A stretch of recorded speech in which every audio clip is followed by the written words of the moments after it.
So the subject of the year, of course, is immigration and refugees on a scale not seen in our lifetime, of course.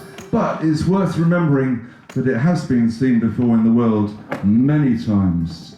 This kind of mass movement of people, and the world went on after.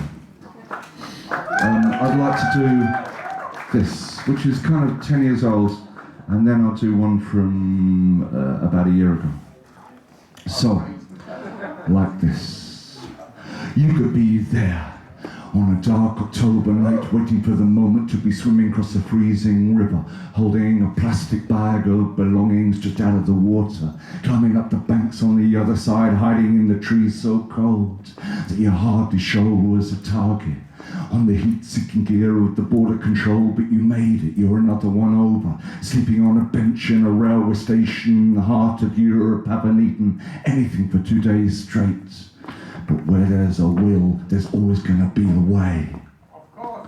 And every door is guarded, and every guard costs money, so the women are bought and kept and raped and sold as slaves, because the family borrowed from the man, and the man has always got to be repaid for the deals with the borders and the fake IDs and the stolen passports, all locked away while the women are working and gagging down on their knees. And somewhere in the back of Terminal 3, in the clogged up corridors of the immigration authorities, whole families with the wrong bits of paper are waiting to be sent back to where they came from, escorted by officials out across the tarmac, with their wrists bound tight with cable ties behind their backs.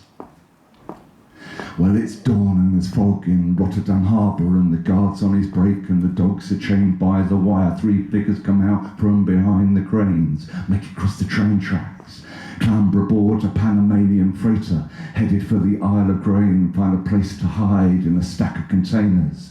Another payload of world trade, because goods are free to move, but not people. Oil is free to move, but not people. Guns are free to move, but not people. Jobs are free to move, but not people. Money is free to move, but not people. And today, they got a man hauled off a truck in the port of Calais.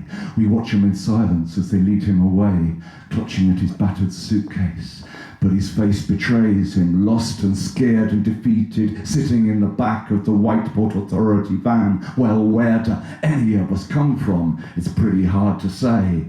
While high in the sky above us tonight, the bombers are heading the other way, south and east, into the blood-red crimson sunrise of another Imperial day.